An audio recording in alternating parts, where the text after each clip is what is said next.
Welcome into the best in paranormal podcasting. This is Darkness Radio. I'm your host, Tim Dennis.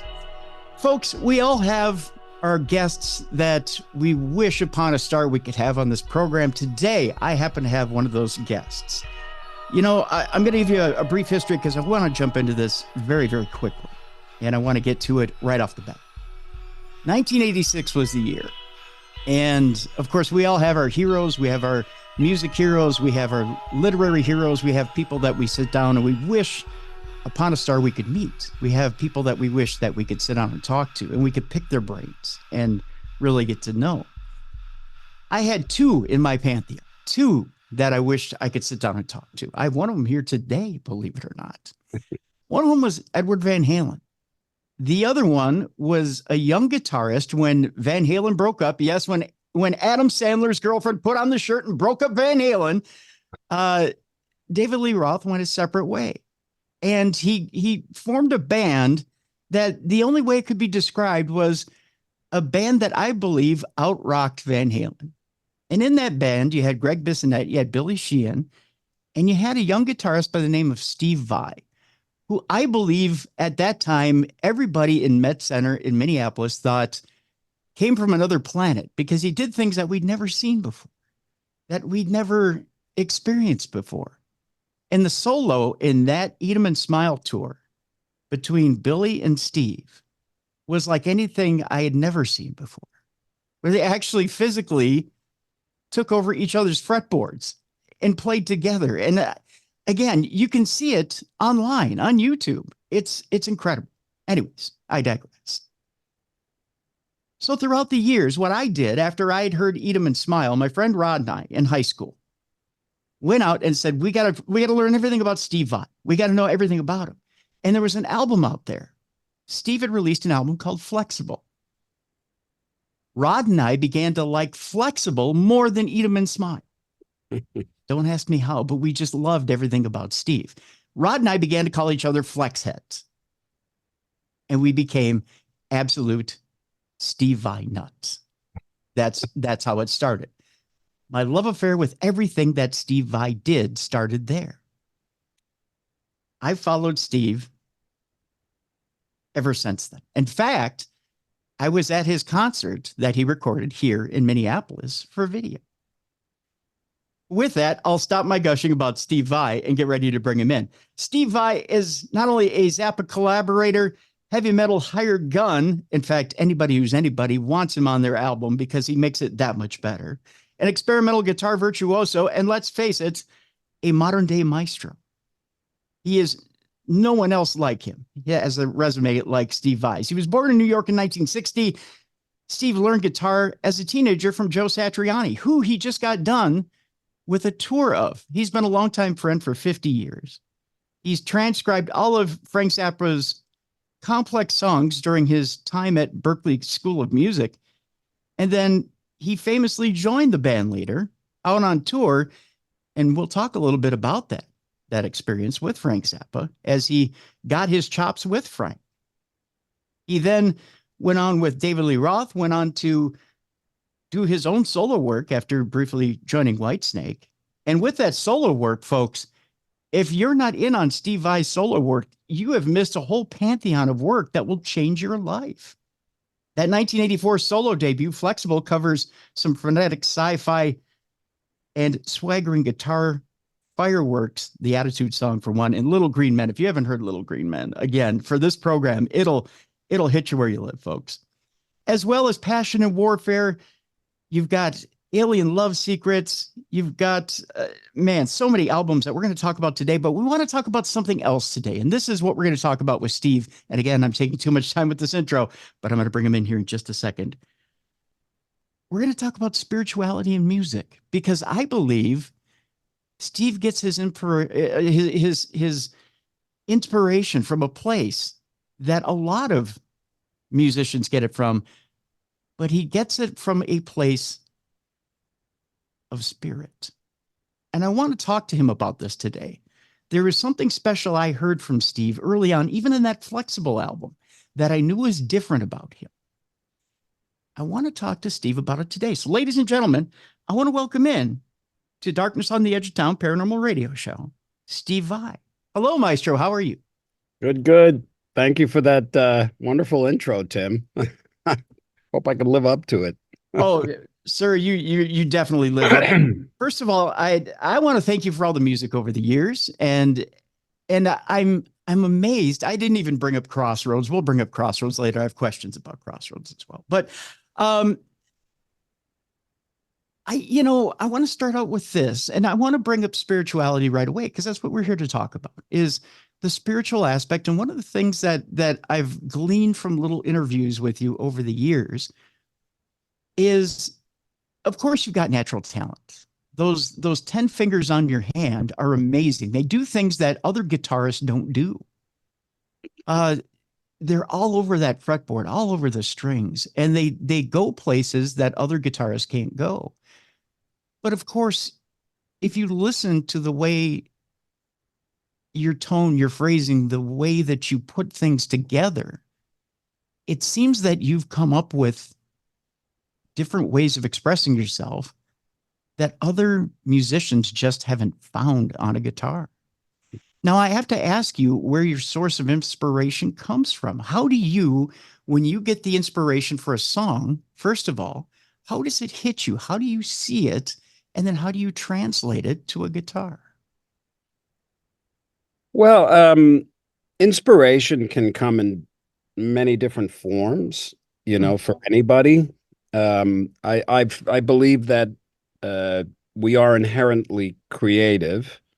That's at the core of our being is to be creative. We can block that creativity, but you can't distinguish it, extinguish it. But yeah, I think inspiration comes to us in various ways. It can come from the outside world, you can see something or have a life experience that then inspires you to write a song or to create art or whatever it is that's depictive of a life experience. For songwriters, when I write a song, it can come in different ways. Sometimes I'll pick a topic, I'll pick an emotional situation or an object or an experience, and try to capture the essence, the emotional equilibrium of that experience. And then because I'm a musician, I kind of understand the language of music. I can kind of, and you don't necessarily even have to understand the language in order to find uh, the notes or the creativity to uh, that bring you to that uh, place that you're trying to replicate. mhm. So I'll give you an example. On the last record, Inviolate, there's a song called Teeth of the Hydra. And Yes. that was inspired by this wild guitar that I designed that had three necks that I called the Hydra. So I started thinking, okay, I'm looking at this guitar. So you're creating an image, and what does it look like? And what is a Hydra? And so I wrote Teeth of the Hydra. That was the inspiration. So there's many ways. Sometimes people are inspired by listening to other artists, and then they like that energy, so they incorporate it. I mean, they'll even play another artist's song and then change it a bit. That's relatively common. Um, Sometimes a phrase will come and it'll have an inspiration in it. Something like, for me, a song, so many, Freak Show Excess. Yep. That title came first. And then I thought, well, what would a song sound like? So there's different ways, but the most powerful inspirations come almost like as downloads in us. They Mm, come as like they're not intellectualized. You see, you can be creative in an intellectual capacity, which you're pulling from your knowledge, your intellect, your academic information, and you can construct things, in my case, music, based on, the intellectual understanding of the rules and even how to break the rules. And I've written music like that. But ultimately, the most powerful, ultimately, the only time that anything actually fresh and new and is worthy of your unique creative potential to come through you, it doesn't come from the head. It doesn't come from the little voice in the head. It comes um, almost like a download that was specifically built for you, because it has within it your interests. It has your tools, your gifts, your clarity. It and the telltale sign that it was specifically created for you by the universe Yes. is it has an enthusiasm in it. There's an enthusiasm for the idea. Do you know what I mean? Yes, Uh, completely. there's a knowing. There's like it's a knowing. It's not an intellectualized meandering. It's a snapshot that comes almost like a download. It's like low hanging fruit, and when it hits you, the whole thing is there. Does Very it, hard to explain, and you just then have to bring it into your inspired thinking mind and to manifest it. when that download hits you, does it feel like an adrenaline shot, or does it feel like when it hits you, you're like, whoa, okay, I got it. Yeah. And it's just a matter of translating it to the guitar, translating it to the keyboard, translating it to whatever medium you want to put it into. Translating it into any means necessary to manifest it, Right. because the idea could incorporate all sorts of things. Uh, but yeah, and everybody knows what this feeling is like. Everybody has a gift to Mhm. give, and your gift is those creative things that you do that feel natural to you. They feel organic. They feel right. They feel there's enthusiasm in them, and the evolution of enthusiasm is passion. So there's a passion in it. There's a knowing that this is right for me. And it could be the simplest little thing. It could be, for me, it's music. For some people, it's art or cooking or writing, or it could be bricklaying. It could be for a business. It could be in organizing things.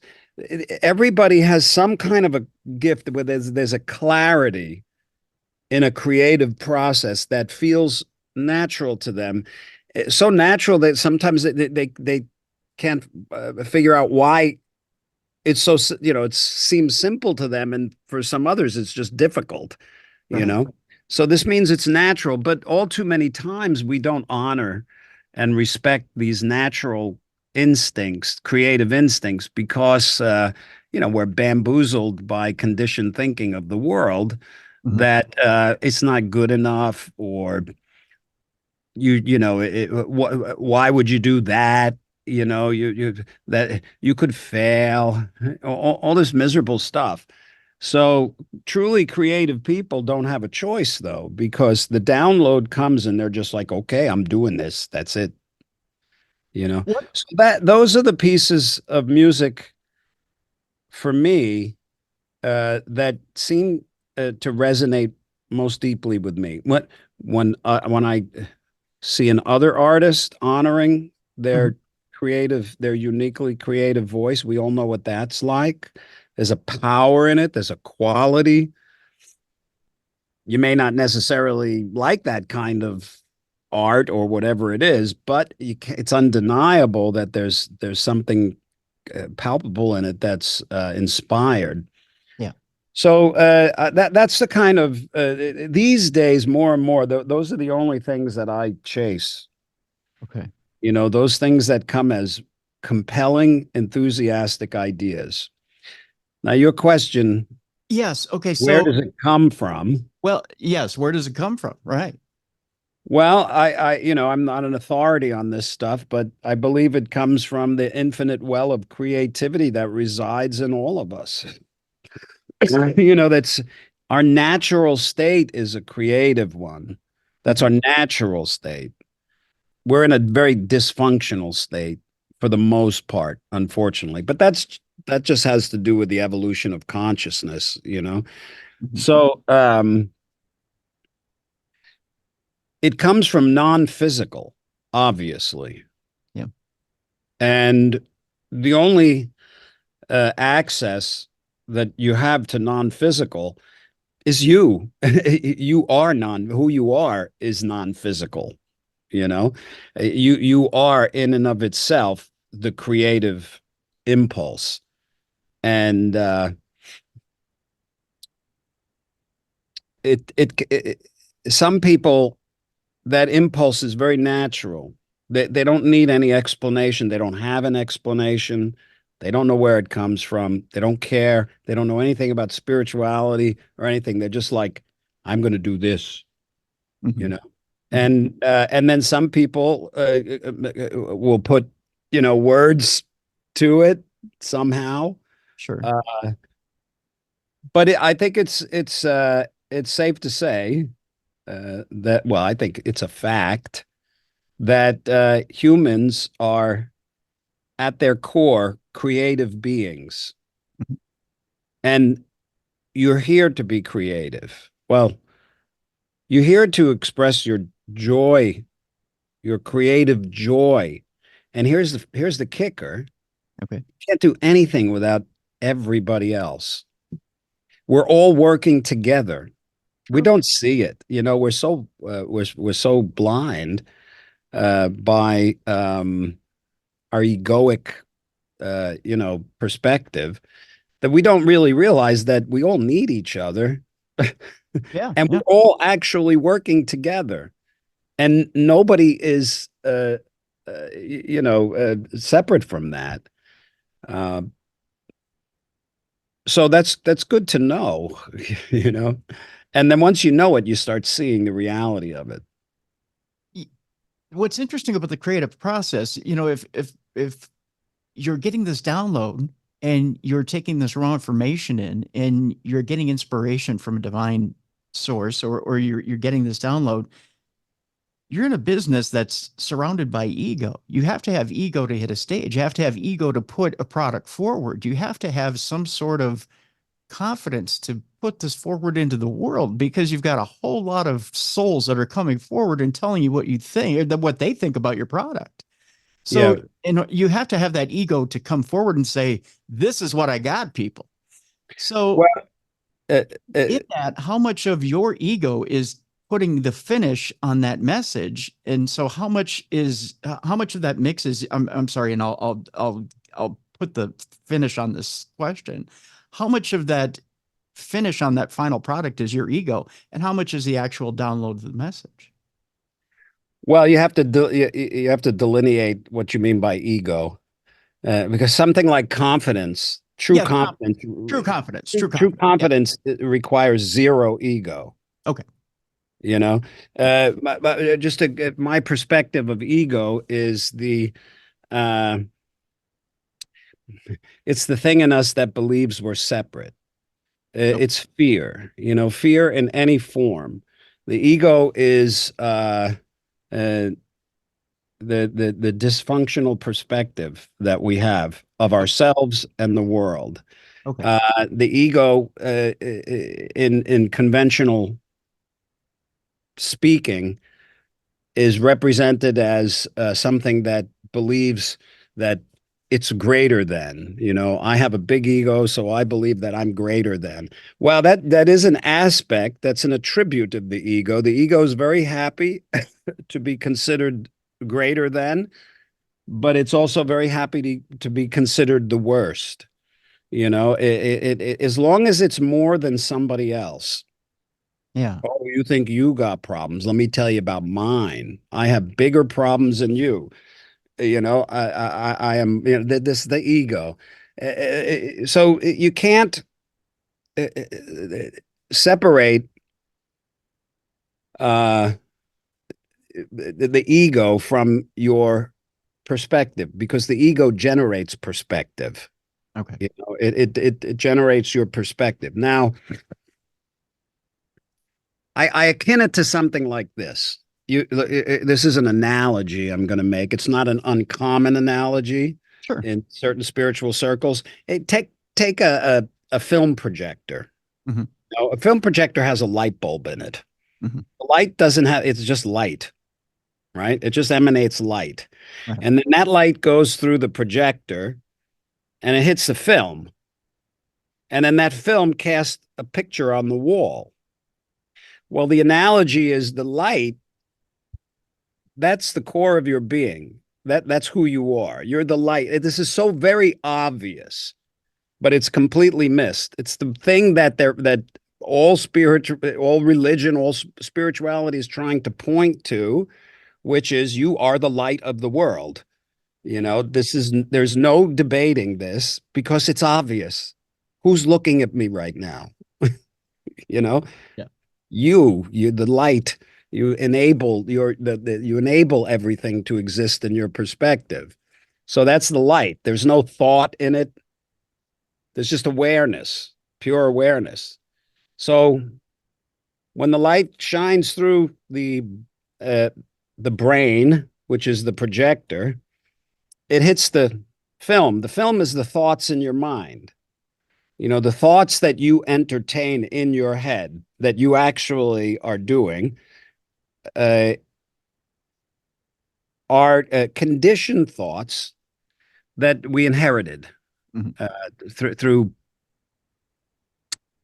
thousands and thousands and thousands of years. You know, just we've inherited fearful, conditioned thinking.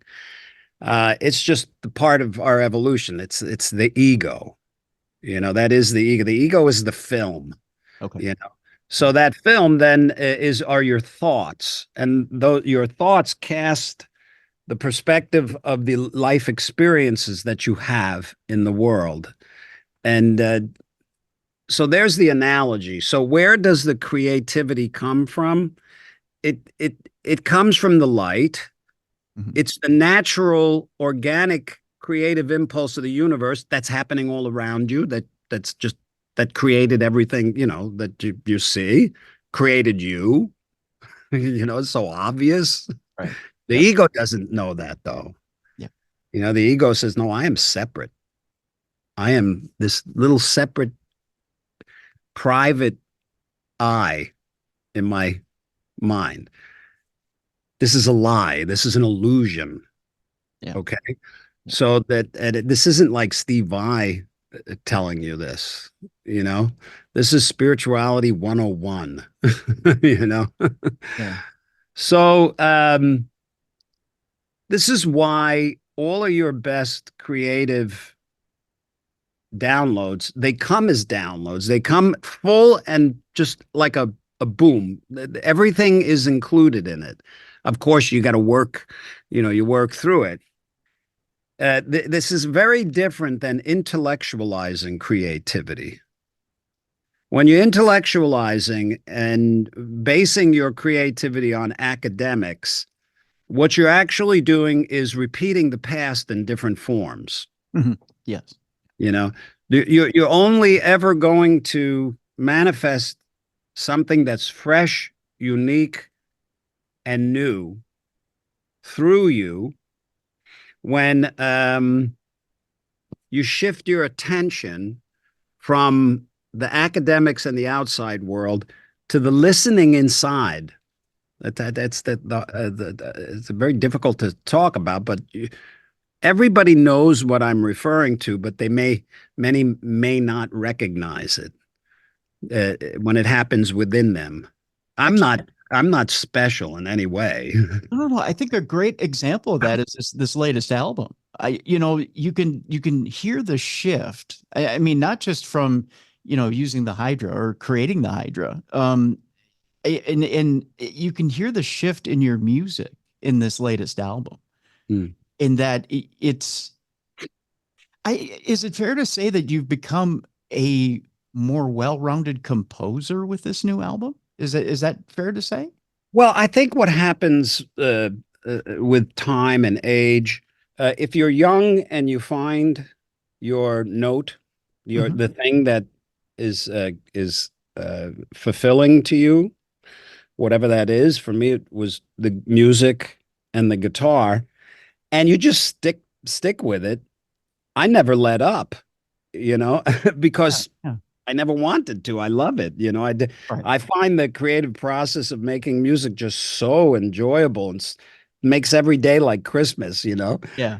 And so when you don't let up, you build a creative tolerance in a sense. You start going deeper and deeper into whatever it is, from where you're at, from wherever you're at, so um and then also with age and also the success I've had, I'm very satisfied with. I never expected it all. Hmm. So I'm very fulfilled by that. But at this point, I think also, as you get older, you can become less concerned about what anybody thinks about what you're doing. Hmm. Yeah, Yourself, your ego, because the ego was going to say when you go to do something, how is this going to work? Is this going to wow people? Are you outdoing yourself? Is this better than everybody else? But you better be careful because you might fail. And then what happens if you fail? And so this is all bullshit in the head. right, right. Okay. Yeah.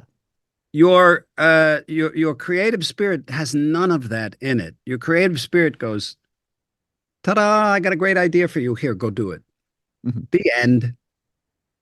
And that's it. And you just find yourself doing it regardless of what anybody, you don't mind.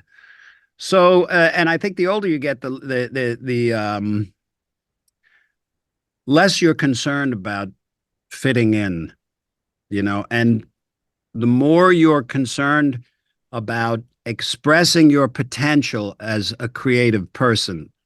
This is You don't want to be looking in the mirror at 85 Hmm. and asking yourself, well, how did it go? Did I exhaust all, desires, creative desires? Did I do it, or was I afraid for some stupid reason? Or you want to be able to go, yeah, man, I did it, and it doesn't necessarily mean, and I'm successful, because this Right. success, there's various, there's the world's idea of success, which we all know what that is. It's You've made it, you've got enough money, people know who you are, you're established, you're successful. But that kind of success does not necessarily mean happiness, Yes, yes, you you're know. right. You're absolutely So, right. so yeah, so your level of success in life is actually measured by the amount of peace that you have within you. And the most fulfilling experience that you can have is when you are in the throes of your unique creative potential Hmm. with others too. Right. This is like a love, and the feeling you get from that, if you can imagine, it's fulfilling. It's really deep. You can't get that no matter how much money you have. Yes. That's a different thing. But the dignity, the comfort, the pleasure, the joy in expressing your creative potential without any excuses that's real success. There was something there was something Prince said shortly before he died which alarmed me. And Mhm. I for some reason this hit me as a question I wanted to ask you because I think this is probably the end point of every artist before they pass away. And he said, I don't feel like I have anything more to say, or I don't have anything more to contribute. And it was only a few months before he passed that he was like, I got nothing more. Do you ever see an endpoint to the creativity of Steve Vai? Do you think that there's ever, because there's these downloads, and man, I got to tell you something, Steve. Every time I hear one of your albums, there's so much diversity in it. There's so much, and I think, where do you pick these things? How does this continue to come out of you? But when I heard that quote from Prince, I wanted to cry because I thought, how does a man who's got this much talent say, I don't feel like I have anything more to give, or I don't have anything more? Well, he was right and he was wrong. He was right because that was his choice, and he had the right to make that choice. He had come to the point. I didn't hear that quote, but I would assume he came to the point where he felt I've done what I've wanted to do, Mm-hmm. and that's fine. But the idea that you could run out of creative ideas is like saying that the universe is limited. It's not, and neither are you. Yeah. You're not limited. That's a fact. You can choose to be limited, and there's nothing wrong with that. I mean, I even sometimes consider, well, I don't ever feel like I would stop working because I know when the hands aren't, doing their dances, there's so many other things. I love composing, I love painting, I like writing, I like teaching. Um, but there's a little part of me that says, yeah, but even so, Steve, there might come a time where you're done. You don't want to do anymore. You've done it. That's not uncommon. So that might happen. And yeah, so it's an individual choice. Now, you had hand surgery recently, and even with hand surgery, you created the Hydra. You started playing the Hydra, which is like saying, "Well, I fell off a roller coaster, but let's tackle the highest one." It's a little bit of a daredevil thing to do. Let me combine this with an interesting question. First of all, how do you feel after the tour? Because you did play the Hydra on tour, which is I got to think quite taxing. One, let me have you answer that. And two, do you look at tools like AI and AI assisted tools? And do you think maybe I can use that tool in my music and make it a little bit easier on this surgically repaired hand? Well, the Hydra, when I first conceived of it, that all came as one download, bam, just like that. And I could see the whole thing. If I was to explain it, it would take time, you know. Sure. But it didn't take any time at all for the download. You know what I mean? It was Yeah. just there. Uh, but I'll bypass all that. I've said Sure. Yeah. about that Yep. hundreds of interviews now. But Yeah. the uh, the performing the song "Teeth of the Hydra," I knew I needed to make a video after I recorded it. And that's when I made the video for Teeth of the Hydra, but because my shoulder was falling out. Oh, Yeah, and I had to get it because I wasn't sure if I was going to be able to play the Hydra after I had to get the surgery. So I made the video, and 2 days after that, I went in for the shoulder surgery, and I couldn't play the Hydra for 8 months, because I couldn't, you just couldn't do that. So I didn't bring it on the first leg of the Inviolate tour, which was the European tour, the European leg. But then when we were coming to America to do the first American leg, I felt, I could do it. So I started practicing it, and I had a couple of weeks, and then we got it on tour. And every night before I would walk out on stage, I'd look at the Hydra and say to myself, "Are you really going to do this? What are you, crazy? How are you gonna, And I walk out there and I play it, and I'm, on walking on eggshells because it's like a complete focus. I mean, you have to be, for me at least, very present. But then, as time goes by, the mechanics of it become more ingrained, and then the confidence grows, and the confidence is because it gets to the point where Now, when I walk out to play the hydra, I'm like, okay, come on, baby, let's dance. You know, Yeah. I love it. I love it. It's so much fun. And so yeah, we took it. I took it all over the world. I had it on the Satchvai tour too. I know it takes, at least in Minneapolis, it took everybody's breath away when you broke that thing out. It really did. It really did. Yeah, it's pretty peculiar. As far as AI assisted tools, what's your view of AI and maybe even using it in your music? Is it something that interests you, or do you want to push it away?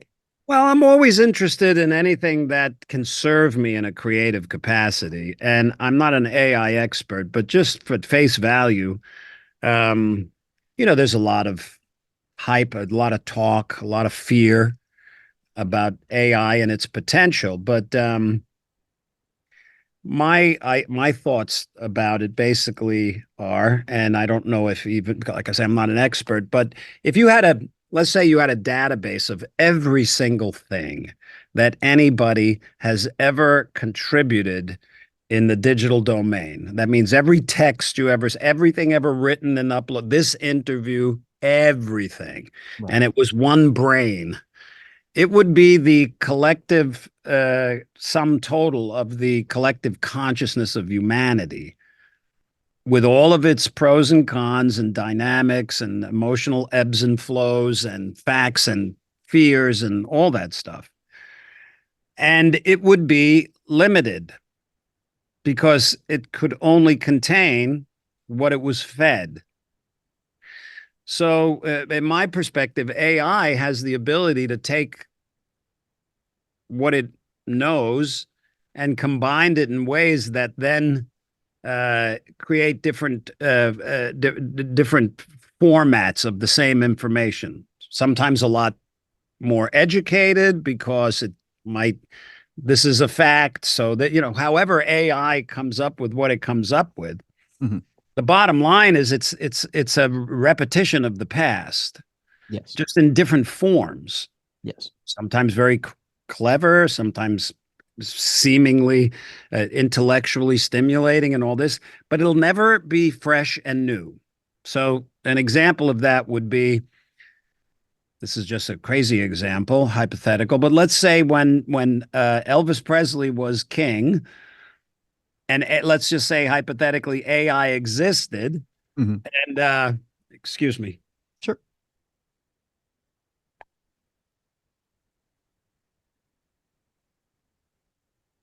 Okay, so let's just say back when Chuck Berry was famous, Yep. and let's say AI existed, and you went to AI and you said, "I would like you to create something that sounds like heavy metal music in the future." It can't do it. No. Yeah, humans can do it. Mm-hmm. Humans can evolve into it. The humans they have an unlimited imagination. It's unlimited. AI doesn't. It can seemingly infinitely combine things, but it's intellectualized. So last month somebody brought to me 5 examples of uh, pieces of music where they went to AI and they used me. They said, give an example of what Steve Vai would sound, a Steve Vai song if he wrote it for beat, something like that. Okay. There was 5 different examples of what if Steve play something Steve Vai like this, Steve Vai like that. Mm-hmm. So and I listened to these examples and they were very interesting. They had idiosyncrasies of my quirkiness and all that. They were lifeless. Yeah. They sounded like ignorant McNuggets. It didn't sound like there was the driving soul behind it that infuses things with passion. Right.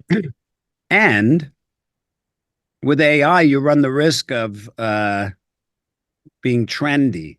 Yes. You see some of the AI art, it's amazing. It's fascinating. It's almost overwhelming. Right. And I remember when I was putting the artwork together for Inviolate, and digital art was very popular. And I look at the digital art and I go, my goodness, look at that. It's so beautiful. It's so, brilliantly colored, and there's a dimension to it. And I went to my Mikey Mesker, my art director, and I said, yeah, I'm thinking about doing this. He goes, no. He goes, if you put one of those pieces of artwork on your cover, it's going to look ridiculous in 5 years, Yeah. 10 years. So and I'm like, of course, because it's too trendy. So what happens when things become too trendy? A human will come along and think outside of the box. AI cannot do that. It can only think inside of the box. Yes. And I don't even know if it's thinking. Um, and a human can go from, if you just look at the passing fashions, they came and went because humans chose that. AI can't choose that. It doesn't have this. Now, I guess the big question is, will AI become conscious? And my thoughts on that, again, I'm not an expert, but consciousness can do whatever it wants. It can flow into anything, and it may already be conscious. I don't know. But the thing is, I doubt it. Right. Right. Yeah, it doesn't make sense to me. But consciousness can do whatever it wants. That's true. That's very But true. here's the thing. You will never know. That is true. Because That the only thing that you can know that is conscious is you. And most people aren't even aware of their own awareness.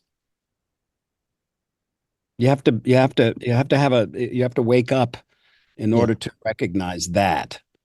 you're right. And, So and you can't wake up for somebody else. yeah. And And you'll certainly not know if an AI bot is awake within itself. there are a lot of people that are way too trusting of the machines right now, which kind of scares me as well. But that's a subject for another day. Well, here's the thing about that. And I'll just say this: Sure, go ahead. Go ahead. everybody is gonna get out of AI what they're expecting. If Hmm. you approach it with nefarious intentions, then you got a lot to be afraid about. The way I look at AI is, how can this serve me? I know it can. I know it's going to serve me. It probably is already in many ways, but creatively as a musician, I'm really looking forward to that because I look forward to anything that can serve me creatively. But Sure. I'm the one pushing the buttons. It's never the other way around. Right. Right. That's a good point and a good point to go to our break on.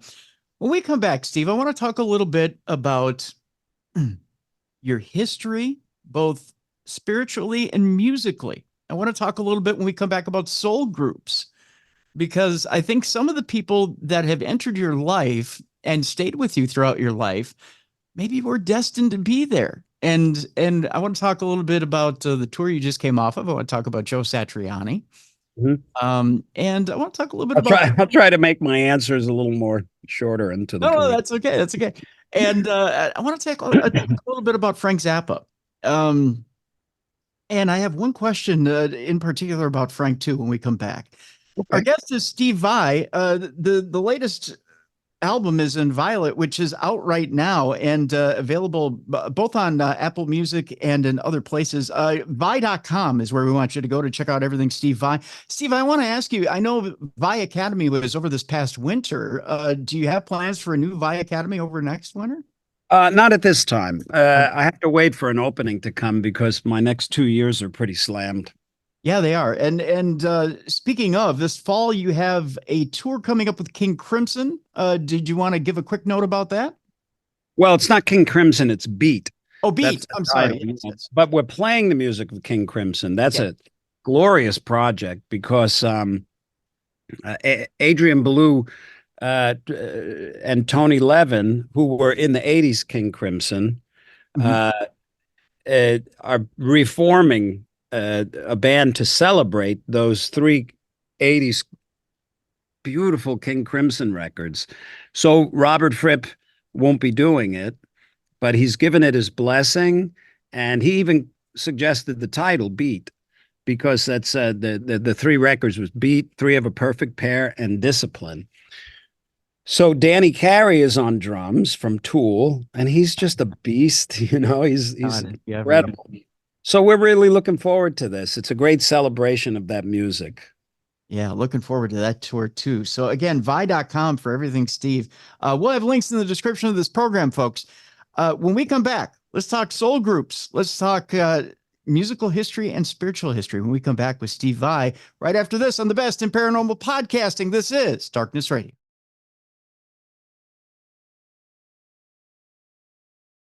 Welcome back to the best in paranormal podcasting. This is Darkness Radio. I'm your host, Tim Dennis. My guest is guitar virtuoso, musical maestro, and let's face it, all around great guy, Steve Vai. Thanks, And Tim. thank you. And we are talking about spirituality and music today. And I want to talk a little bit now, Steve, about soul groups. On this program, we talk about people who are destined to follow you throughout life, maybe even followed you throughout past lives. I want to talk to you a little bit about your actual personal spirituality now. I want to ask you first off, do you feel like some of the people that have maybe been in your life throughout this life have been with you in past lives? Do you believe in past lives, first of all? Well, our perspective of time is an illusion. So in order to understand like a past life, you'd have to understand the realm of reality, which is actually timeless, which is the now. Mhm. The only spiritual dimension there is it's the now. And when your attention is joined with the now, you're entering the spiritual dimension. It's a timeless dimension where your attention is king. And your ability to focus your attention will gather any experience that your attention is desiring. So, as far as past lives and things like that, in time, yes. In eternity, there's no such thing as a past life. And you're in eternity right now. Interesting. So if you want to talk time, Yeah. yes, yeah, I think I have a strong intuition that speaking in the realms of time, which is an egoic structure, Okay. yes, we come here in clusters, and we have understandings and agreements for working certain things out that for our joy and for our growth and for the evolution of consciousness on the planet. But to speak about these things, you really have to use language that can't describe the non-physical dimension, which is reality, not this dimension. Okay. Who you are, as I was mentioning before, and this is when once a person embarks on spiritual studies, Mhm. religions, they all have their place, obviously, but I'm talking about the spirituality takes the microscope from the outside world, it turns it around, and you're looking at in the laboratory of your own mind about yourself. Mhm. And this is the study of spirituality is the study of the self, which is the study of everything. And uh, once you start going there, um, it doesn't matter what religion or what vocation in life. You could be a monk, you could be a biker, you could be a criminal, you could be a saint, and people wake up when they're ready. And waking up, that term, enlightenment or whatever, it starts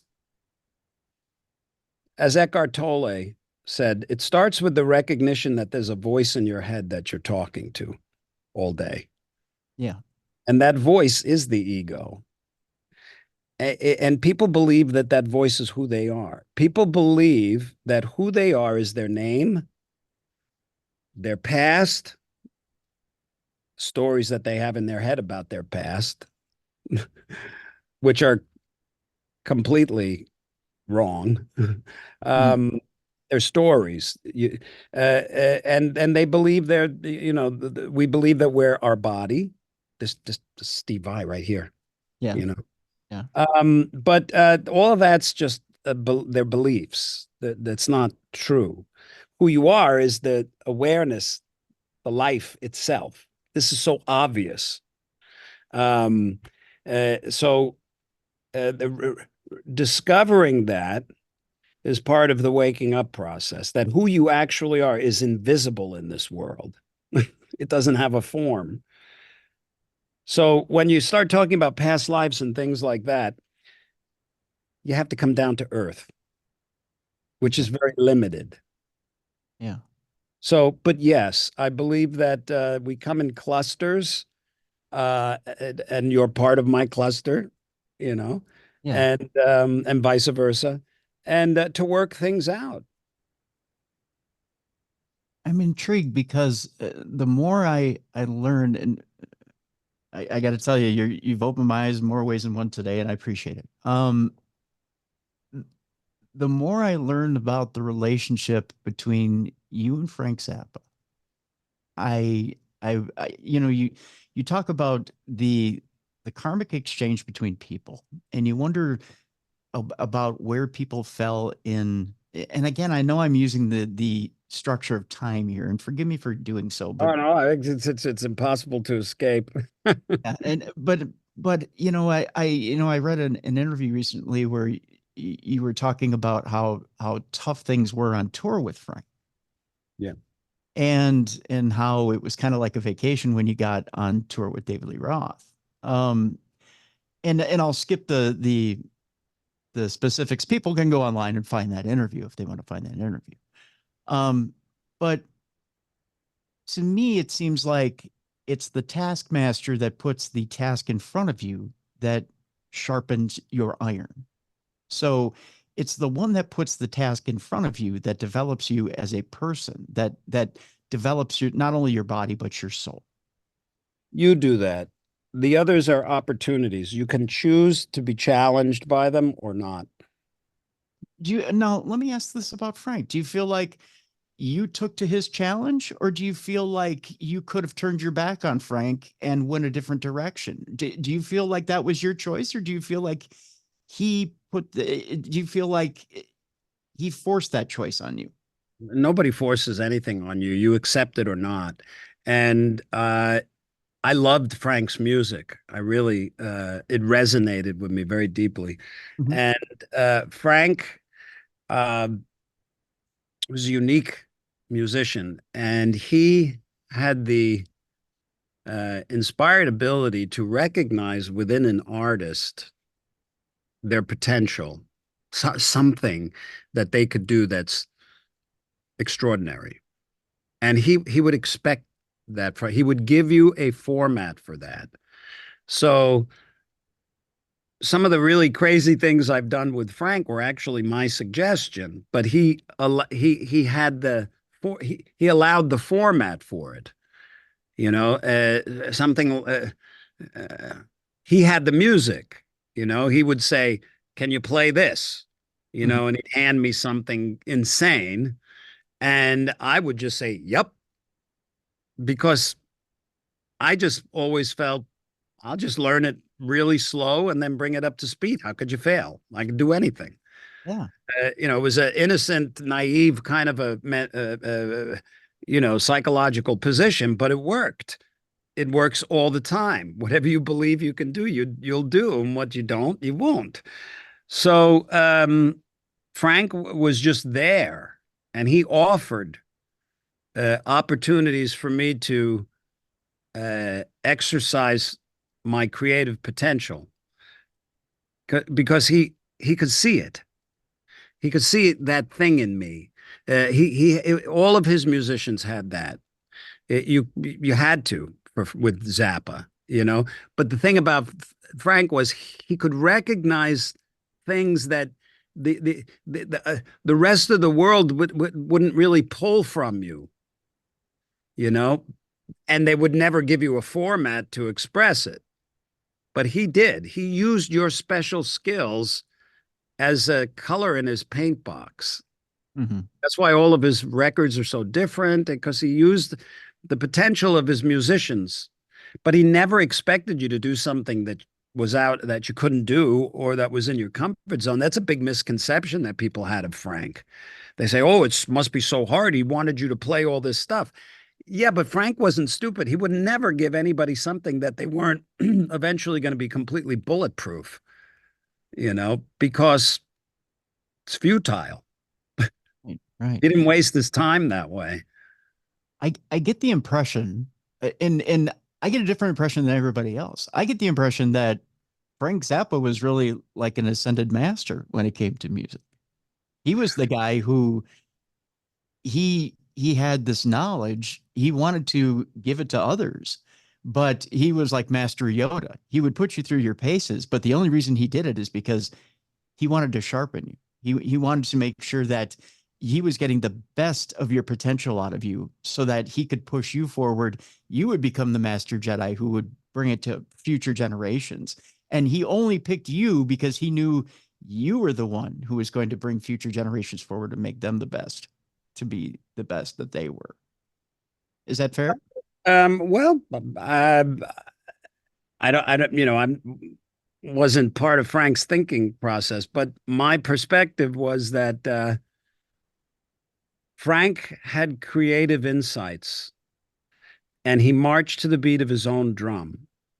And he made no excuses and he didn't expect anybody to do it for him. And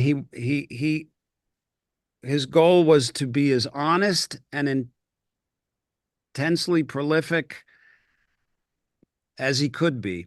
And anything in his purview was fair game to use, whether it was an exceptionally talented musician, whether it was something stupid that people do that he could make fun of in a song, Mhm. whether it was politics or whether it was the evolution of technology. He was at the cutting edge of that.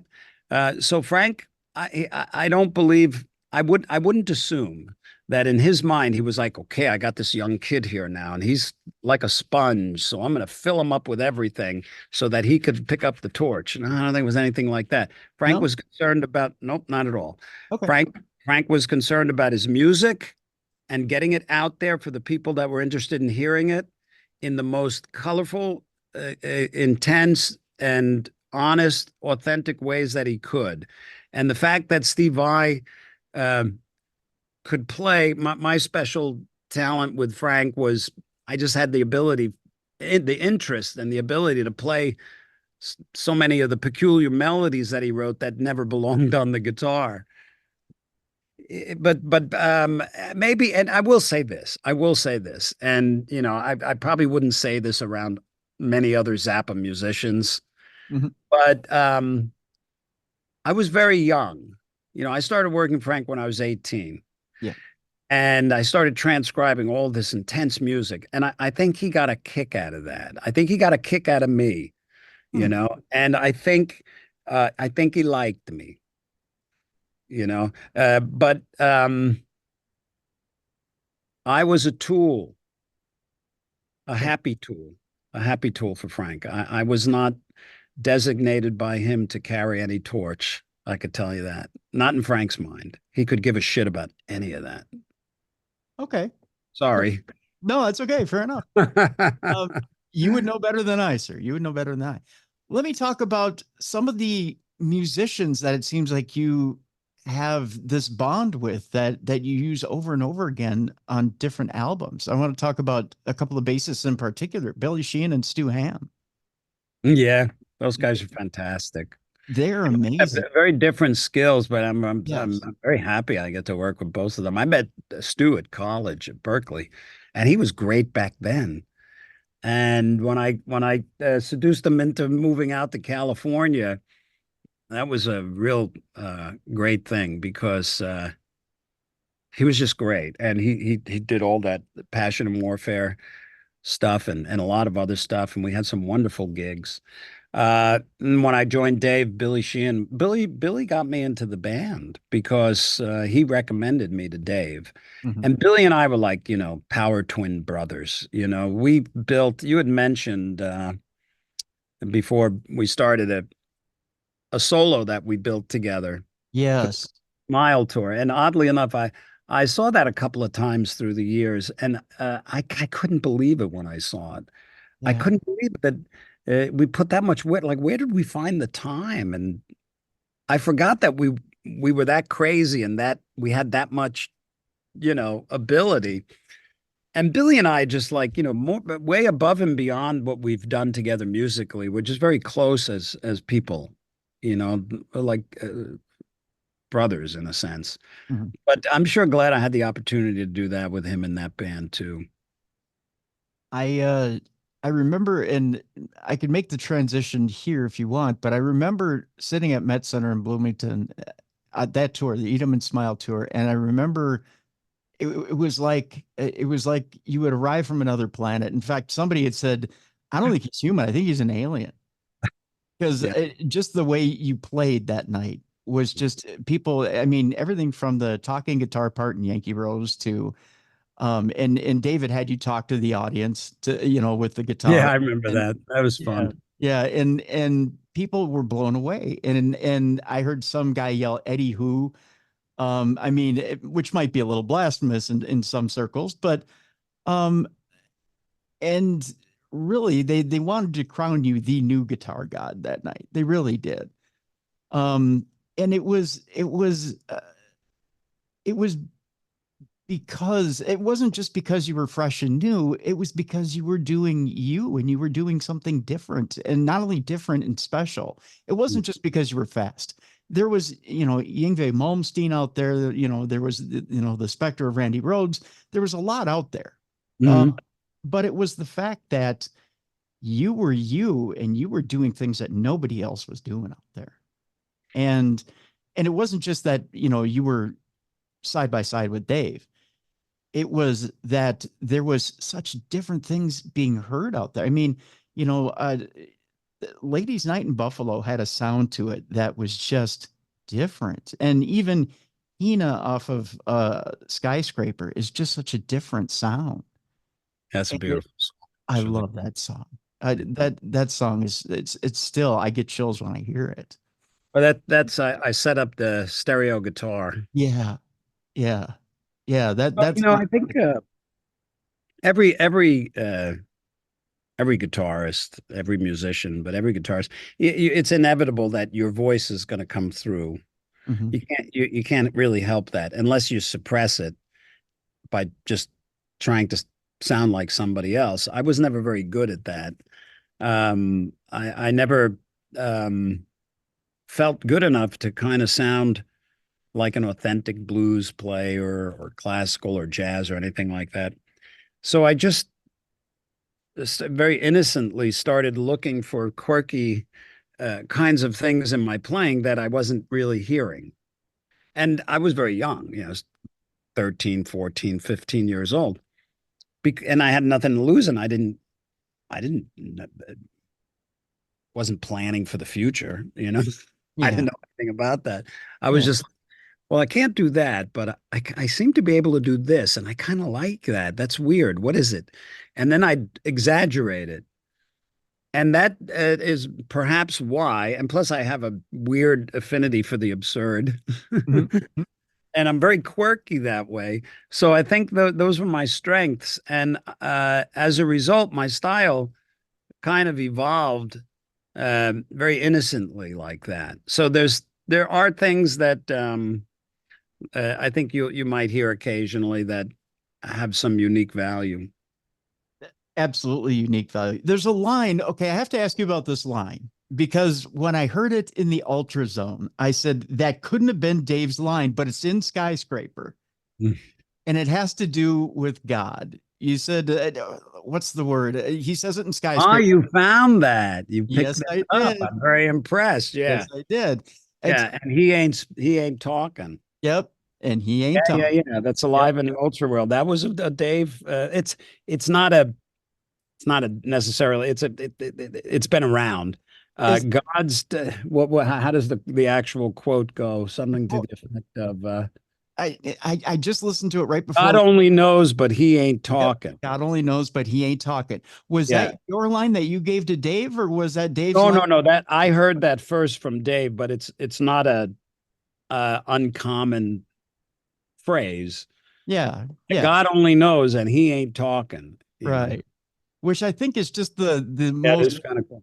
ironic, funny line, Yeah, but it's it's not true, but right. It's yeah, not true, but it's a catchy phrase. And when I heard it, when I first heard it 25 years ago in the Ultra Zone, I went, wait a yeah. minute. It's one of those callbacks that just gives you chills, you know. Yeah, it is. I wish I came up with it. Probably the most powerful line I ever repurposed for one of my songs is from a book called The Course in Miracles. And it says, nothing real can be threatened, nothing unreal exists. Herein lies the peace of God. You know, I don't Yeah. have the authority to say something like that. I'm not qualified, but the course, in my opinion, is, and it's very powerful. So I pulled that. So we do, we do that. There's many things that I write that um, I don't recall hearing before. Let me jump a little bit to the left because a theme that's very popular all the way from Little Green Men to the album Alien Love Secrets is aliens. Can we get into that a little bit? Sure. What's the fascination with you with aliens? Well, I think my fascination was not unlike anybody, not unlike many people at the age of 20, 21, 22. That's when I really started to uh, dabble with the metaphysical stuff. Sure. I Mhm. was living in Hollywood at the time, and there was this fantastic bookstore, the Bodhi Tree, and they had every kind of metaphysical, new age, esoteric teaching you could imagine. I mean, everything from Eastern philosophies, UFOs, witchcraft, pyramids. One of the things I became very fascinated with was uh, pyramids and UFOs. And when I got into the UFO thing, I did a deep dive, started reading everything, started looking for evidence. Matter of fact, there was this one very interesting. There was a bookstore in New York City. I don't know if it's still there. It's called Flying Saucer News. And it was just very private. You had to find out, you had to be invited to get in there. And then you go there and there's all these bars and you have to, they let you in, they unlock the door. And they had these paper I was looking for page, which was to be the explanation of anti-gravity and how UFOs ships were propelled, and it was a very interesting concept. It has to do with the gravitational field of the Earth uh, and creating resonation, like feedback, Okay. gravity feedbacks or something. And so I had all these papers. I was very into it. Sorry to say, I've never had an experience with a Oh, UFO, okay. but always would like to have had one. I have friends that even Frank Zappa mentioned once. He told me the story about he said he saw a UFO. And a couple of friends of mine have told me stunning experiences that they had, but I've never had any that I No. know, not that I know of. Okay. I don't really eh, my perspective of it now is If these, the UFOs exist, I think they're interdimensional as opposed to interplanetary. But I don't know these things. I don't mind either. Like if a UFO landed right in front of me right now, Mhm. I would be fascinated, but I still have to learn this beat music and go on tour. Do you know what Yeah. I mean? That's more Yes. important, you know? Yeah. Yeah. You have other priorities Yeah. rather than focusing on little green men.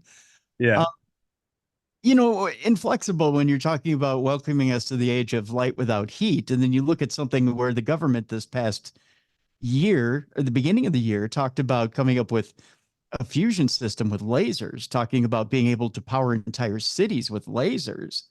Yeah. Do you think you'd ever live to an age where we are talking about something like that without having that type of alien tech? Or do you think maybe just Stevevai sitting there in a studio right now, do you think maybe we do have some sort of relationship with aliens? Maybe our government does? I don't know. I might assume that if they exist, the government may know about it. You see all these things coming out all the time from the government, Mhm. where there's acknowledgments and there's hints, and then there's information that they know that they won't tell. There's all of that, and then but uh, it could very well be that we've received technology information that has inspired us that may have came from extraterrestrial. I don't know. I don't rule it out by any means. Nobody, maybe there's people that do know, but you can never discount the human drive for evolution. If consciousness, if it exists in a human, it exists in every life.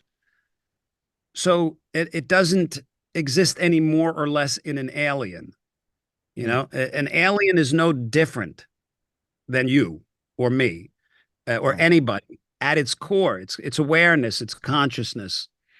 So maybe there's different civilizations that have evolved in conscious awareness, and if technology comes from there, it doesn't necessarily have to be spoken. It's intuitively understood because we're all connected in reality. We're all connected. We Mhm. have no private thoughts in reality. That's an illusion of the ego. So, um,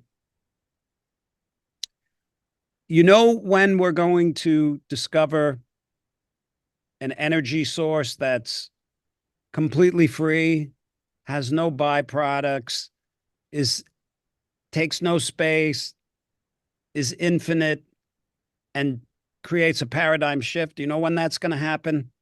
When When's that? somebody believes that it's possible. Yeah. When somebody believes that it's possible. Yeah. Yeah. And Yeah. they're going to do it. Yeah. That's how anything happens. True. Somebody says, why can't I create enough energy out of thin air to sustain the planet? I believe it's possible because the universe is unlimited, and I'm determined to discover this because I know it's possible. So you see, that's a mentality. It's a direct knowing, and of course it's possible. Yes. We Yeah. just don't, yeah, of course it's possible, but Steve Vai isn't going to do it. You Yeah. know, Very true. somebody he does other things with his knowledge that of what's possible, and for him, everybody does. So there's going to be a person that comes along that's not so bamboozled by the conditioning of the world, and they're going to say, well, wait a minute, no, I think it's possible, and I'm going to find out. Watch. And Yeah. that's when you're going to have the technology for all of those things that may already exist. I don't know. Very true. I won't take up too much more of your time, but I do have a very interesting question for you, and that's this. Um, a lot of your influences, there's a few of your friends that have passed away a lot of times, and I'm very interested on your perspective of spirituality. I have to tell you that you have opened my eyes quite a bit here, Mr. Vi, in this time we've sat together.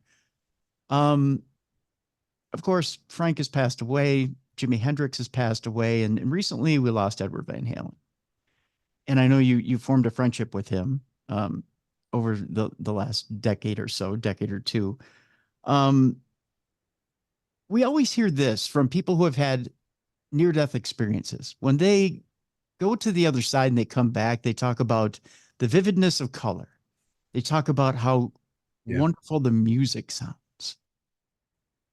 My question to you is this. Have you ever wondered what the music sounds like on the other side?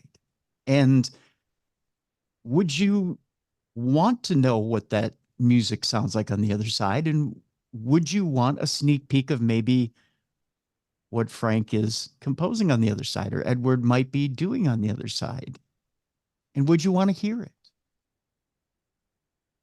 Well, I can explain to you several experiences that I've had, Please, and you can determine whether you believe it came from the other side. please, please. Back when I was from the ages of 20 to about 21 and a half, I was going through a severe psychological crisis. Mhm. Was in a state of very, very deep depression.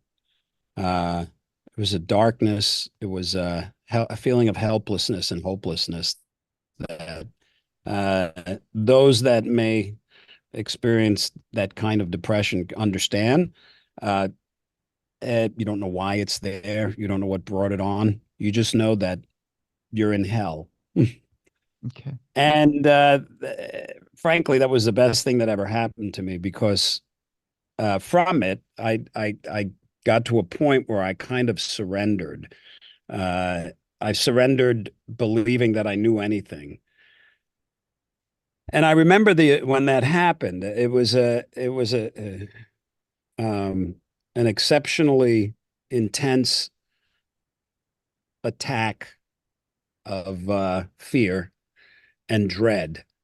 And when these things happen, you lose your ability to discern uh, certain things, and entertaining oblivion seems like a good idea, in those states because you're suffering so much, you just want out. And I got to a point where I was ready for that. And right at the last minute, something said to me, well, this isn't the answer. Matter of fact, it only makes things worse. You have to figure this out now in this life. So I kind of decided I don't know anything, and I all I want is the truth. I remember that became a very, very clear desire. I just want the truth. I don't care what form it comes in. I don't care if it's Jesus or Buddha or little green men. I don't care. I just want to know what's going on for real because I don't know. I remember feeling that way when I was 6 years old too. I walked out and I looked around and I thought, okay, what am I doing here? What's going on? It was just one of those people. So after that inner declaration, strange things started to happen. They were in. Also, I was studying lucid dreaming, so I was having these extraordinarily lucid dreams. Um, there were 3 or 4 times in my life where during these, and especially this one time, I found myself, and I've written about this in the liner notes someplace for Passion and Warfare, maybe not the record liner notes, but I discovered that this wasn't a unique experience because other people have it. And it's like the feeling of traveling at the speed of light. And there's this music that I could never explain. It's not like you're hearing it with your ears. And it's not like it's conventional. It's if I had to try to explain it, I'd say it's like every instrument in the universe, all out of tune, but playing incredibly intense, powerful, colorful. The colors themselves have the sound in such intensity and richness that it's beyond like overwhelming. You know, you have to completely surrender. And this music was, it was just so intense. It was abstract, um, just intense. And it came from all around, you know, and it wasn't something like, oh, I hear that. It was part of you. It became you. And unfortunately, it would only last for a very short period of time. Yeah. And then I would be slammed into my bed, or what seemed like that. And I remember once waking up just weeping uncontrollably from this intense music that you have no words for and you can't reproduce it. And I tried. And it's a piece of music called Love Secrets Yeah. on Passion and Warfare. Yep.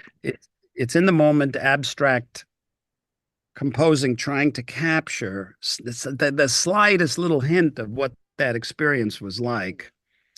So I believe that that music is actually real music, and everything we hear here is dumbed down because there's the light, and then there's the film, Yep. and there's the obstructions, which is the ego. The ego obstructs it all.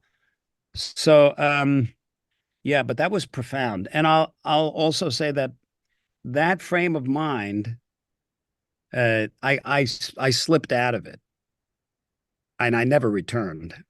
You know, I found my footing and started my ascent to being a very happy person. Explain that a little bit. What do you mean you slipped out of that frame of mind?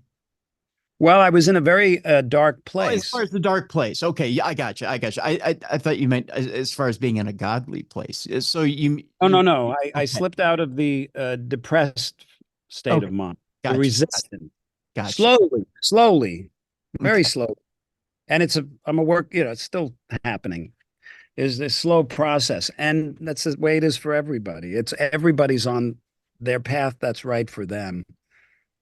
Right. Right. So, and I think you can tell, because with passion and warfare and going into the different, although I do have to tell you, when you get to sex and religion, it's almost like you're fighting a little bit. Is that fair to say? With Oh, that yeah. there was a little bit of, I know the path I need to go on, but pardon my language, it was kind of like, well, God damn it, I still have this little bit of rock and roller in me that I'm fighting a little bit of the dark impulses. Was that true? Were you trying to shake a little bit of the darker impulses off with sex and religion? And then Well, I was exaggerating them. yeah. Well, so after those early experience, I made flexible.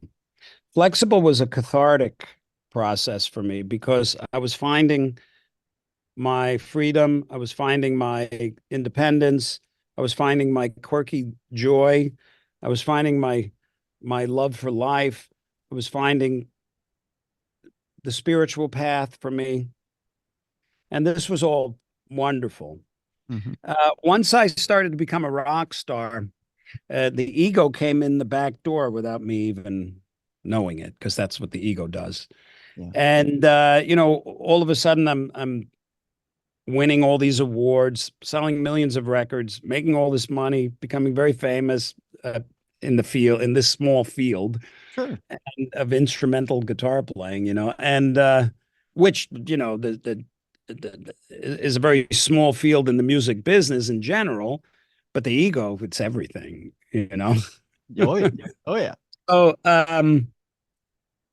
I was very intense I was just an intense young man. And with sex and religion, I was trying to, I believe I was going through a period of trying to balance what that actually meant, the sex impulse and the spiritual impulse. It's not an uncommon quagmire to try to unravel. Hmm. Yeah. And that's that. The sex and religion is sort of an expression of that. There was yeah, it's a lot of ego in that. Yeah. And you can tell that there's a almost a calming after that. I mean, with Alien Love Secrets, you kind of at that point you really start to come into the back to yourself, I think. Well, certain things happened, like when I first started to become popular, so to speak. I didn't believe it. I didn't understand it. I couldn't understand why people thought I was anything special.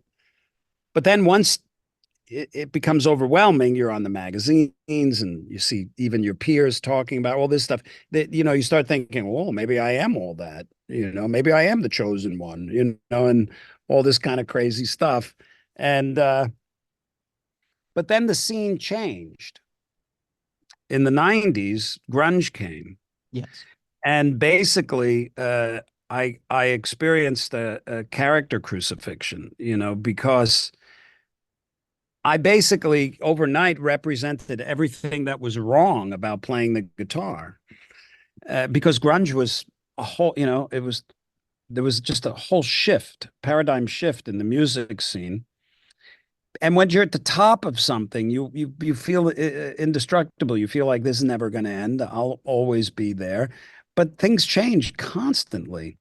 And when it changed for me, uh, my style of guitar playing and the kind of music I was playing was not the trend. So there was a period of time where I mean, I couldn't even open up a magazine without literally not one music magazine where I couldn't find something, that somebody said about me that was just very negative. I pick up a book that, I remember somebody wrote a book, uh, and they were talking about me, and it was just awful. So this was a crucifixion of sorts, and when that happened, that was so good for me, really, because I was lucky because through it, I just kept making the music that was important to me, and that was Alien Love Secrets, and then Fire Garden, Mhm. and none of the Ultrazone, none of that stuff sounds like 80s music, really, you No, know? no, not at all. Not at all. Right. So I think so after the sex and religion, I started to find uh, my footing a little more psychologically. Yeah. The song Frank, that's about Frank Zappa. Yeah. Well, it's kind of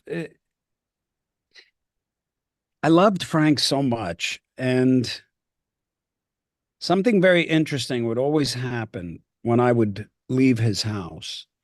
And I was up there all the time. Mhm. He would just he would you would be up there, would be up there for hours listening to music. He was a great host. I would always drive away feeling like I was 2 feet off the ground. Yeah. I just always felt there was something about Frank I loved so much. It just was a feeling of real uh comfort, you know. Yeah. And I wanted to capture that in a song. So the song Frank for me is a very touching song, not because it's about Frank, but just because of the way it sounds and what it makes you feel, or at least me. Yeah. But when I was creating it, I was trying to create a musical atmosphere that could somehow resonate with the same way that I felt the love for Frank, like that when I would leave the house and I would just feel that amazing feeling. Yeah. So the song Frank doesn't have anything to do with Frank's music. It's not Right. a No, celebration of his music. It doesn't say, I have a lot of music that sounds like Frank in a sense, but not the song Frank. But the thing, if a piece of music like that resonates with you and makes you feel good the way it does me, right. that's the essence of Frank that I felt about him. So that's why the song's called Frank, but it doesn't sound like his music at all. No, I got Very the personal. idea. I get the idea when I hear that song that it's about him, that it has to do with the relationship between you and him. But the thing that throws me off is right afterwards, you've got the silent within, which to me is very much a song about the other side. Am Mm. I wrong about that? Well, the silent within is about finding that space within yourself that's untouchable, Okay. that's inviolate, that has no suffering in it, that has no um, fear. Okay. It's if in deep meditation, it's the Okay. silent within. Okay. There's nothing in it except intense awareness and joy. Okay. So it's getting to that, the obstacles to that the song is about. Okay. Okay. Gotcha. So maybe I was off on that one. Um, What was your perspective of it? because there's a few lyrics in there that make it sound like maybe you're going out of body, not within the body, but you take a trip out of body. The Well, body has nothing to do with it in a okay. sense. Okay. The- All right. yeah. So my mistake on that one. My mistake on that one. Um, No, again, no, there's no mistakes because however you feel about it is valid. And if we talked about the meaning of it that it has for you and the meaning of it has for me, within a short period of time, we'd come to the conclusion that we're talking about the same thing. oh, it could be. It's It just could. different terminologies. Yeah, it could be. Um, one last, and again, I've taken a lot of your time here, but one last thing I do want to talk to you about is I actually one of my listeners is so jazzed to about this conversation we're having today, but we actually got into it about what your biggest solo song is. Again, a lot of people would say it's For the Love of God, and he's like, no, no, no, Tim, it's a different song off of Passion and Warfare. Um, but a lot of yeah, he's saying it's the audience is listening, which is a great song. We all could argue what it is and what song is your biggest song. You could say it's Bad Horsey, you could say it's whatever it is. We could go on for hours. um I There's something about, and I knew there was a song off of Passion and Warfare that you had to have connected to spirit in order to take, that had to have touched you.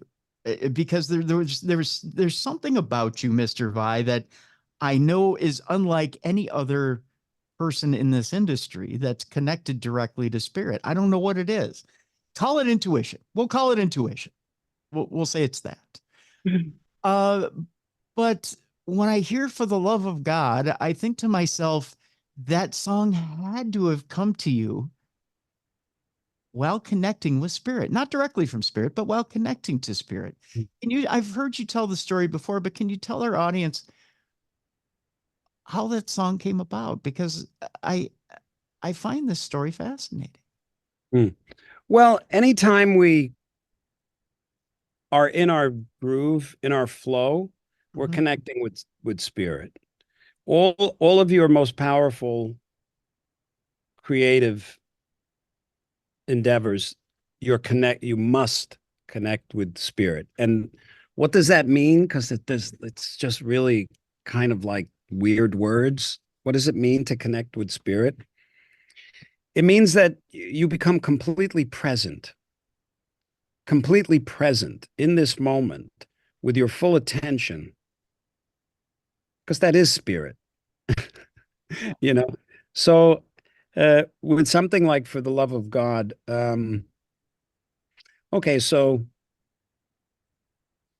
I knew that I was working. I was finally at a point where I had the gear, I had the time, and I was ready. I just was ready for Passion and Warfare, and I was so looking forward to it.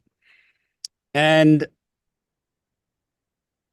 song inspirations can come in various ways. Sometimes they just come, and you don't have to deliberately say, I'm going to write a song about this or about that, right? Sometimes it's just there.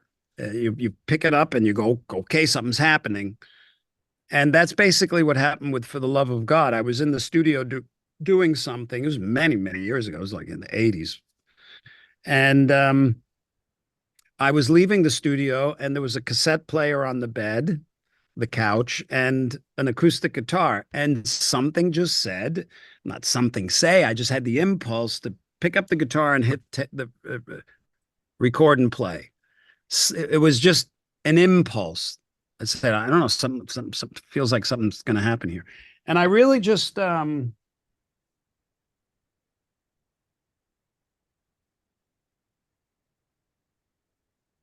picked it up Mm-hmm. and totally out of tune.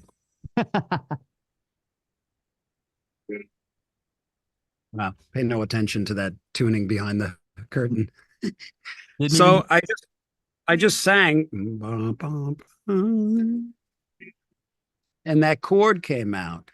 And the moment that happened, your attention, it takes you. You have to surrender to it. You just you let it go. You got to get out of the way, Yeah. and it will tell you where to go. And it just said, this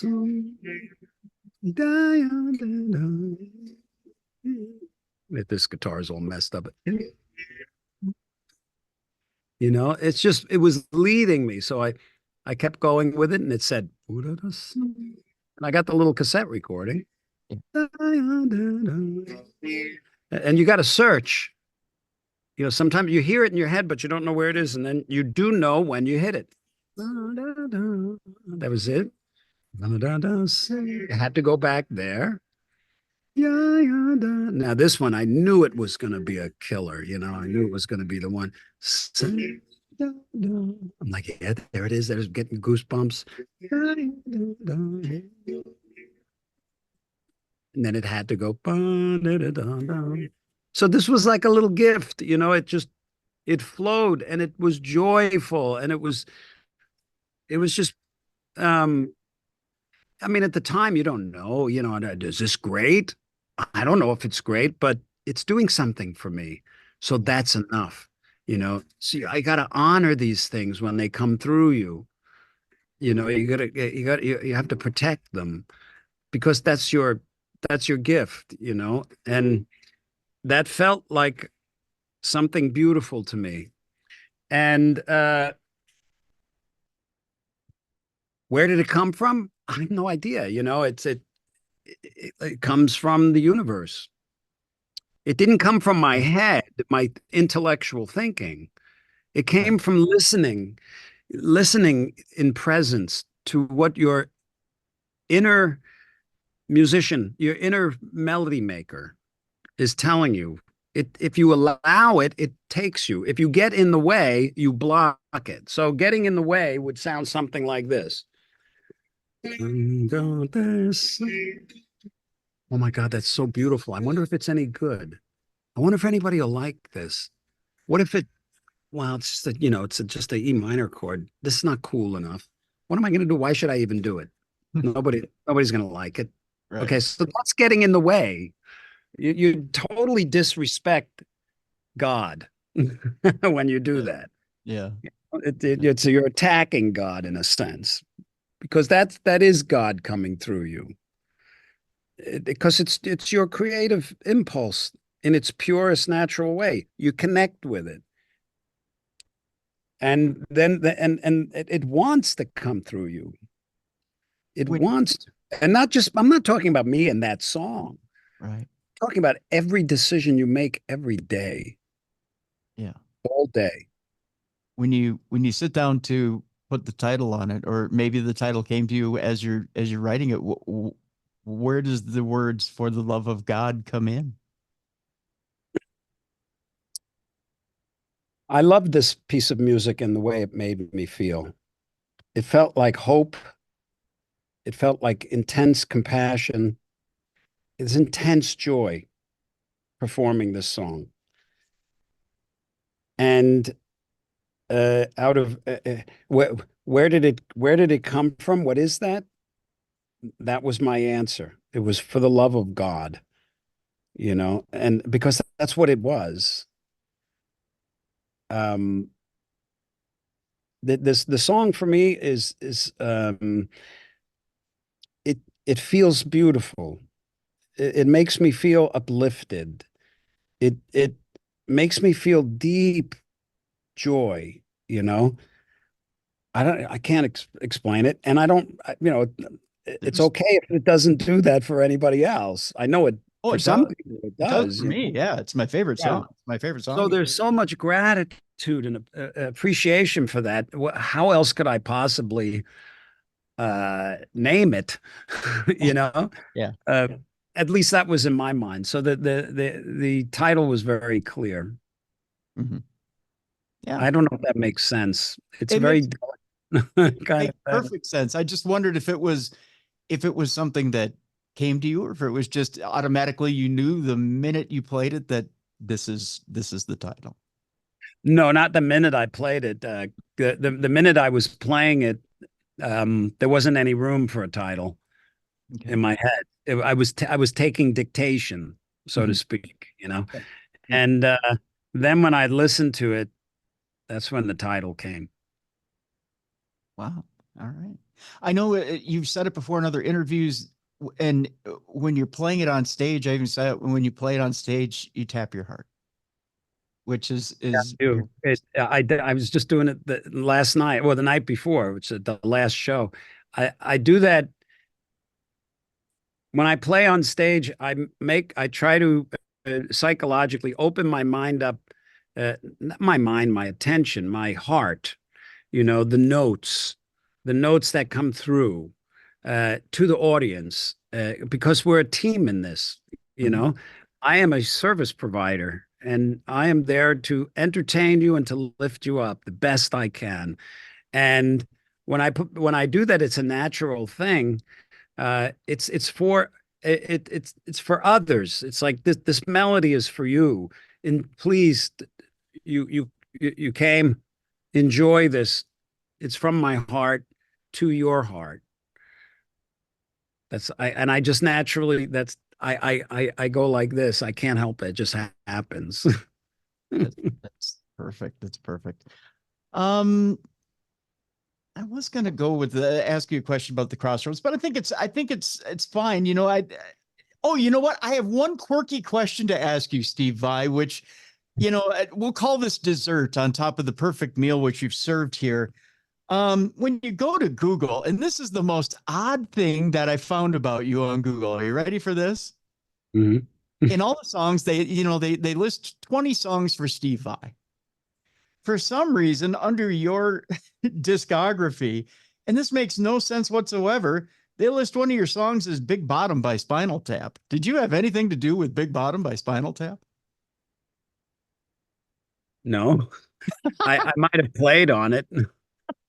I played on a track. A Big Bottom, I think, is oh darn. It's a track. It's part of the Spinal Tap Yep. atmosphere, the planet, But I played on this one song called "Short and Sweet," and it's like 9 minutes long. That's very Spinal Tap. Yeah. But it's really cool solo in that track. Big Bottom was another track that I played on probably. Yeah. Yeah. Sorry, I've got a good memory, but it's short. That's okay. There's nothing wrong with that. I of all the great songs you played on, I was like, did Steve I play on Big Bottom by Spinal Tap? I don't I remember. don't know how Wikipedia determines these things. I'm a super fan, but I don't remember that one. That one's kind of beyond me. One of the things and again, as we begin to wrap up, one of the things I absolutely love is that you're looking at all these new players, and for your Vi Academy, you're picking all these young players that are absolutely talented, and you're picking them and bringing them to be teachers and instructors at the Vi Academy.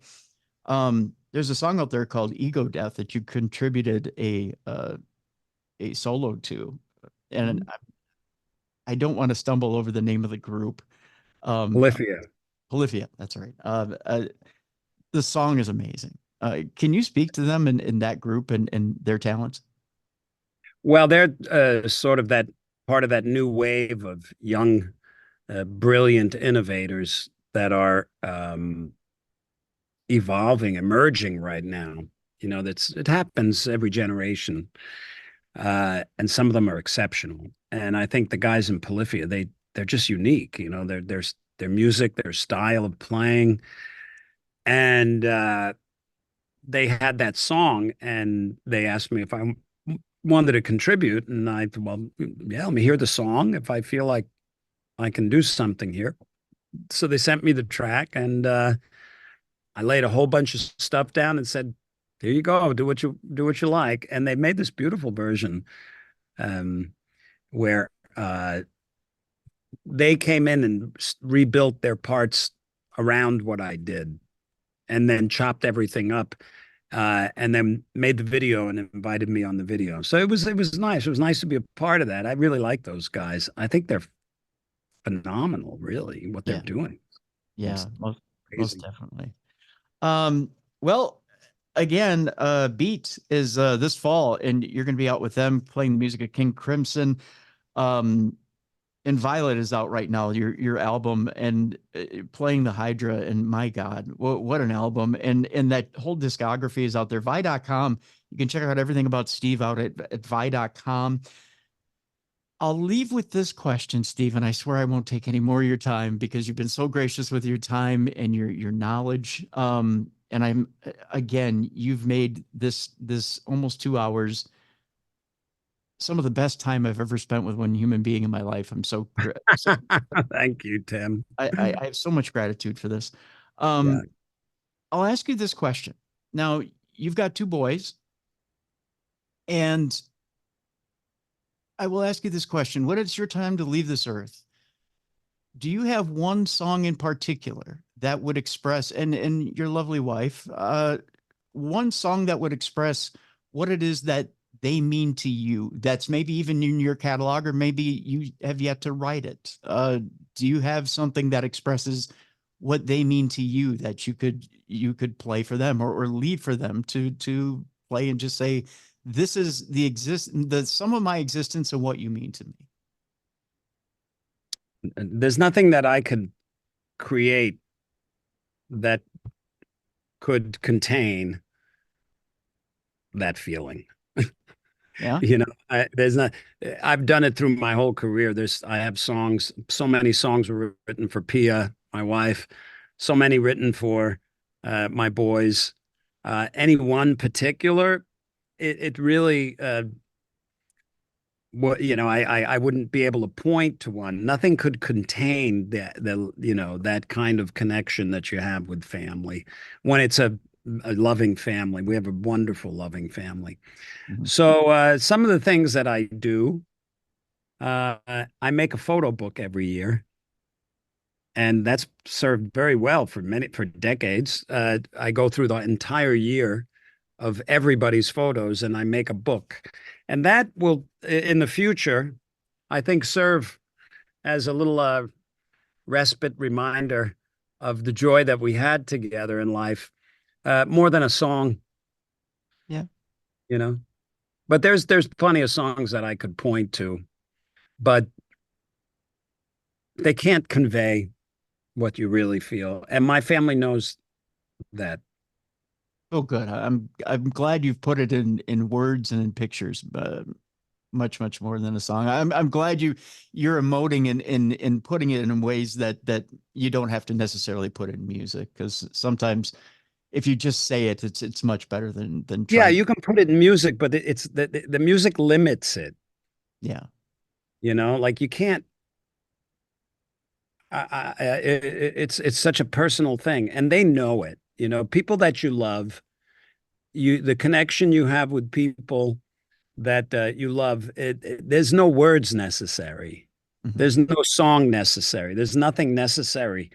It's all there, and it's felt